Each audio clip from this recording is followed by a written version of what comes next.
We are in our AZ900 journey towards certification, and this next Microsoft topic is to describe the benefits of using cloud services.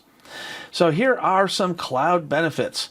Cost. Now, once again, this is information that is given by Microsoft to help you pass the AZ900 certification exam. However, it doesn't mean that it's going to be true in production. So they're saying that cost is a cloud benefit. I have found a lot of times that it costs more to use the Azure cloud for certain resources, but it costs less for other resources. So let's just go ahead and pretend that we're saying that cost is the benefit when it comes to the AZ900 exam in all cases. So moving to the cloud helps companies optimize IT costs. And that's because it eliminates what's called capital expenditures, or CapEx.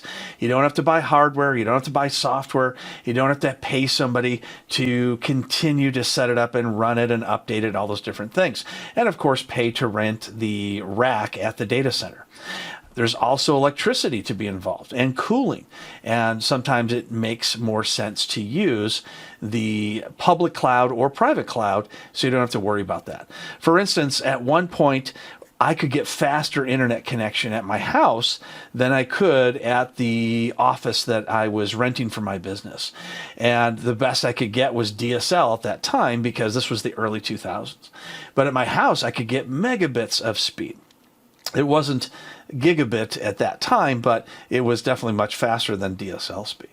So I had all these servers at my house, but then I found the electricity was costing so much, the air conditioning, the extra cost for electricity, the noise, things like that. So even though I could service my customers better in the early days of cloud computing, and the cloud was actually at my house, then I was able to eventually move those off to data centers later on, which of course made my wife and family very happy. They didn't have to listen to the noise and deal with the heat. Then you've got what's called the speed improvement, which is where most cloud computing services nowadays, not necessarily 20 years ago, but nowadays they have much faster speeds that you can get there. So for example, at the data center that I currently rent from, I have 1,000 megabits or 1 gigabit upload and download. Now, typically your cable service that you're going to get at most homes is going to have a good download, maybe a gigabit or faster, but you're not going to have that good of upload. And that's because most homes don't have fiber types of connections. They have cable, which doesn't have that synchronized upload and download speed. Scaling, global scale. The benefits of cloud computing service include the ability to scale what's called elastically. So that means that you can add more or take away compute services such as RAM and storage and of course your CPUs and the speed of your network.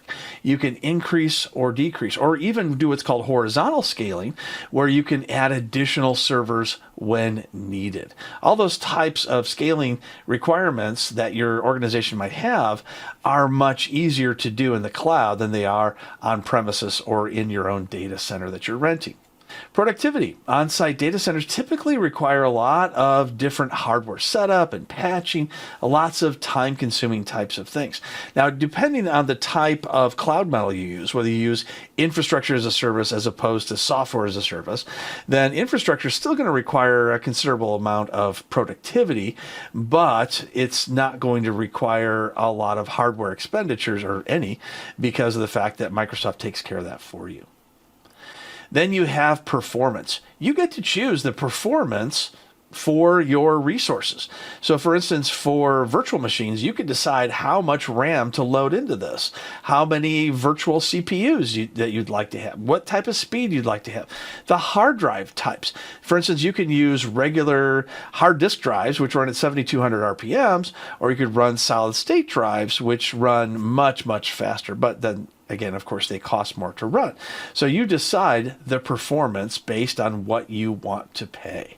And of course, reliability. Cloud computing makes backup, disaster recovery, business continuity, high availability, all those different things are much easier because they can happen on the fly, and Microsoft can keep multiple different copies of your resources, either in the same data center, different data centers, or completely different geographic regions. Security is going to be a relative type of thing. If you have total control over your own computing devices in your on-premises or private data center, then you get to control the security. But if you're using Azure, they will control that security for you, and that could be a lot less expensive for you because of the fact they're securing a whole lot of different organizations all at once. They have a lot of different policies which help you be compliant with various different types of certifications, such as ISO and things like that. Microsoft has a whole list of different certifications they have for compliance at their site.